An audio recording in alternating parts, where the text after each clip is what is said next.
in case there's anybody unaware, There's no one.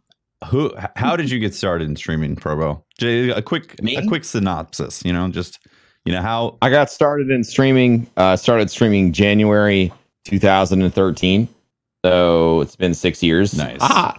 I started streaming on Twitch because I got incredibly interested in the platform after I watched a charity marathon called Hurricane Sandy-thon. And I'd been exposed to like the GDQ events before, so I started streaming because I really liked retro games and I wanted to learn how to speedrun games.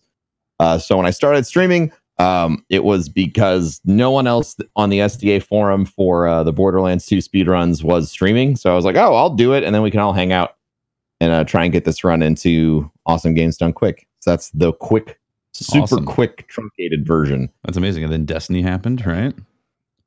Destiny happened 18 months later. Yeah. I was already full-time and doing pretty well with the speedrunning stuff and streaming Monster Hunter and like starting to do variety. And then Destiny came out, and me and Gathalion and T-Rex and some other folks decided, oh, it'll be fun to try and get world first for Vault of Glass, which we did not do. We got 7th. But that got me, I accidentally did an MMO type game again. And then I started streaming Destiny and kept on that for a long time. And then Destiny 2 came out, and everyone knows the story with that. And I started doing a lot more variety, and I'm incredibly happy about it.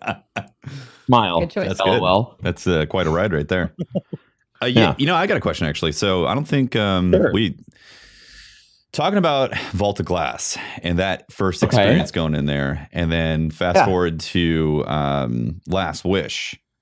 And sure. Like, how has the comparison been now from streaming those and experiencing like that first raid content in D1, fast forward to what we have now in D2? How things, obviously the community has gotten like extremely intelligent about solving things really quick and all that, Sure you want me to answer this question? I would love it.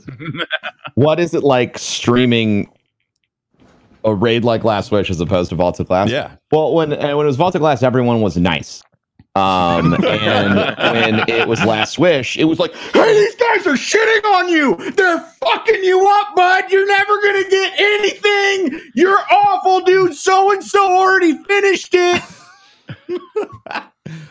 Wow. Charming. Like that was, yeah. I mean, the community is not as kind to one another anymore during events like that. And it makes me sad. But I'm not going to sugarcoat it. No, I mean, it's good not to. In my opinion, and I've been saying this a lot lately, we can all do better. Absolutely. When it comes to things like that. Yeah. So, if you're in any stream during the raid race next time and you see, that guy in chat, just take him off to the side and be like, hey, buddy, let's take a deep breath. Yeah. I wish that worked. I wish that worked with Twitch chat in general. Yeah, just being like, hey man, I think that when Destiny, to take it on a serious note instead of just making jokes, when Destiny first came out, a lot of people who were from MMO raiding guilds were like, I'm not streaming this, because this is like this is 4 years ago. I'm not streaming this. I don't want anyone to steal my strats. I don't want anyone to know any encounter. And if we get world first, they're going to find out when Bungie confirms, and I'll put my video up later. The attitude in general towards streaming, and I also think the financial incentive of being like, oh, if I stream and I get world first, I'm going to get partnered, and I'm probably going to make 10 grand off of subs or something. Like, there's no prize pool for winning. But there's a very legitimate like status boost and recognition, and you're gonna get fucking paid if you get there first and you're not a douchebag. Which the community has experienced some people being less than kind winning before. You're gonna get paid. Like, people are gonna sub to you, people are gonna tip you, and all that other stuff. So I think that all of those things together have orchestrated a change where like everyone wants to be streaming the raid race, because if you get world first live, it's a huge moment. And everyone likes money. So fascinating. It's a little cynical, but that's how I feel. No, it's very accurate though. It kind of highlights changes that have happened from Twitch in the past 5 years as well. In gaming, yeah. Right.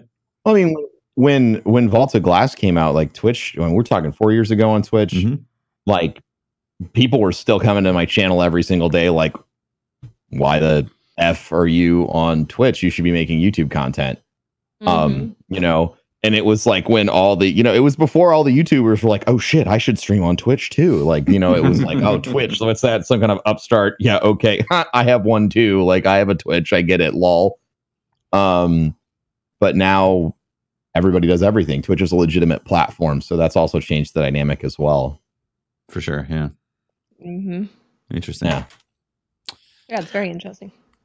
Yeah. So Sorry to be negative, guys, but no, I think it's actually bad. I think it's really interesting hearing that perspective personally, because it's very real. The changes.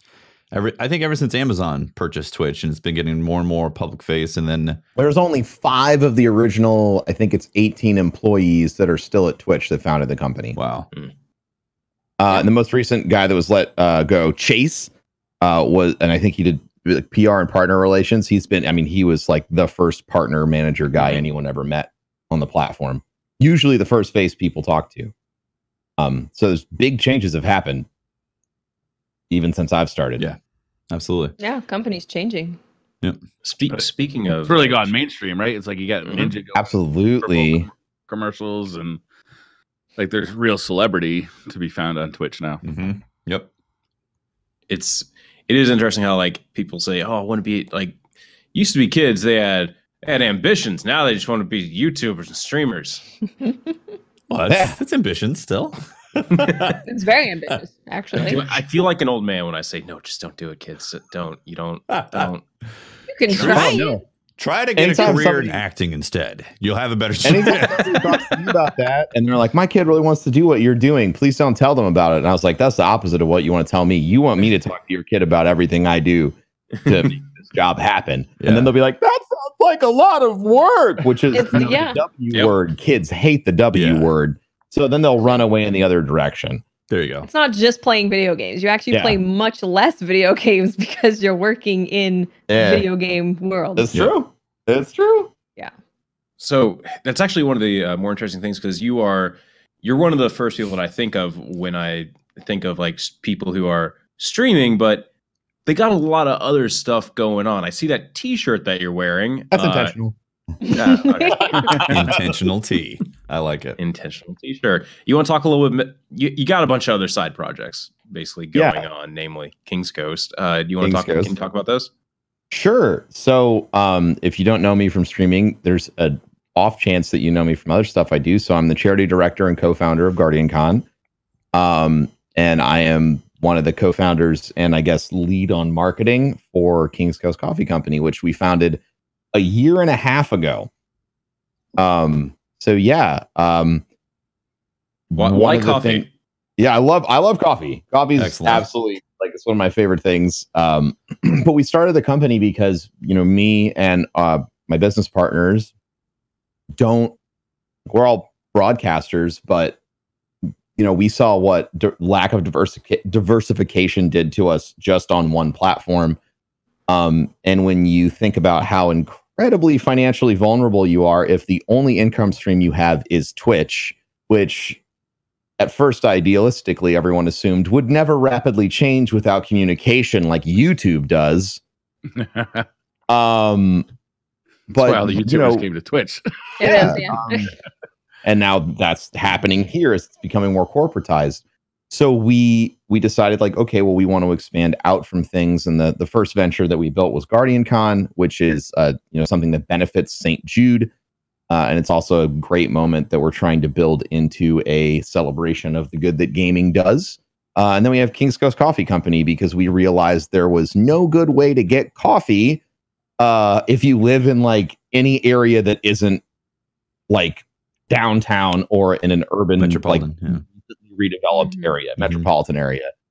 The closest coffee place that I could get good coffee at in my hometown of Tampa, or where I live, is 45 minutes away. So we we sat down and like game planned, and we're like, how do we deliver fresh roasted coffee, which is the reason why people come to these places, to somebody's house, you know, like remotely. Like, how do we handle this supply chain stuff? So we do fresh roasted coffee delivered straight to your door anywhere in the world, and we don't roast it until you order it.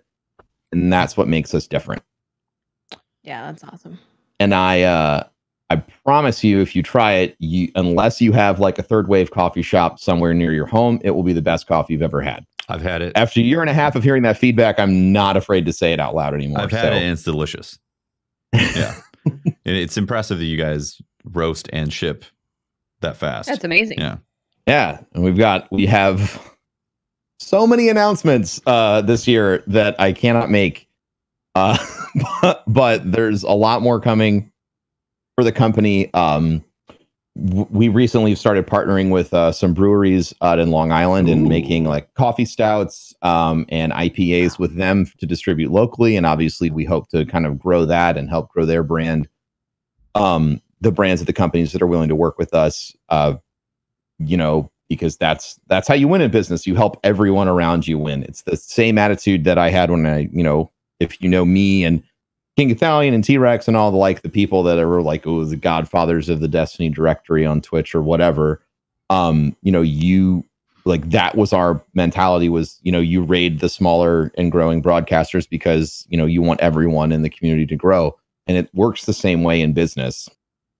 Yeah. You know, so many people. So if you're out there and you're a streamer or you're someone who's trying to be an entrepreneur, or you're trying to start a business, if you go into like every single meeting or every single time you see an opportunity and you think, how can I help that person? How does my product make sense in their life or make their life better or easier? It's going to be it's a much easier road than like showing up every time and being like, how much of my shit do you want to buy? I'm going to take you for every penny you've got. Those aggressive strategies do work. I mean, sure. This is why you're running a successful business and I'm not. I mean, we also had a lot of we had a huge advantage when we started King's Coast was because we had, you know, the social reach of you know, like all the founders together. Like we have like over 500,000 followers combined on Twitter, which is something that, you know, Fortune 500 company brands don't have. Right.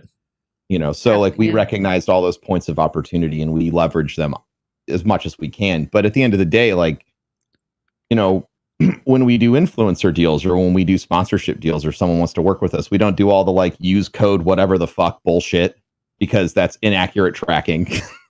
You know, we don't do, which like I understand like other companies can do that. I have companies where I have a code, but like we want to do everything so it's as simple as possible for the person who we're working with to know they're getting paid for what they're selling. Right. You know, it took us 6 months to roll out an affiliate program because we couldn't find something that we really liked and felt like fairly tracked everything. Nice. So what is it that you use for affiliates now? What did you end up finding that works well? Yeah, so we run our whole website through something called Shopify. Shopify has they sort of have an affiliate link tracking thing that's built in. So that's cool. We generate a link for somebody, and that link's it puts a cookie in someone's browser. So there is a failure point, like if someone denies all cookies, but right. We haven't really encountered any sort of like major variants. So I'm pretty confident that it works because almost everyone has to have cookies anyway. Because they're delicious. So, so if you click on someone's link and whether it's an affiliate and you click through on Twitter or you click through on Twitch or wherever, it's going to put that cookie in your browser. And then any purchase made on our web store within 30 days of that original click gets credited to that person. Okay. That's really cool. Nice. That's good. Yeah. That was what I always wanted. And I fought really hard because all the, you know, in the beginning, everyone was like, oh, we'll just use codes. And I was like, no, that's not accurate. And like, usually what happens with code systems are if you have a ton of influencers using a code, everyone's going to remember the biggest person on that list. So they're going to be like, oh, well, I can't remember. I know I heard about this from Broman, but I'm going to use code Lyric because that's just what I remember right now. And that's what happens. It's the human brain. It's not perfect. This takes all the guesswork out, and makes sure that everybody gets fairly compensated. Nice. Yeah, that's really good. More places should do that because, you know, if you're browsing Twitter and you just see something that you're interested in, you click on it, maybe you don't buy it that day. And like you said, you can totally forget what that code was that you saw on Monday when you're trying to buy something on Saturday. So that's exactly really good. Exactly. Exactly.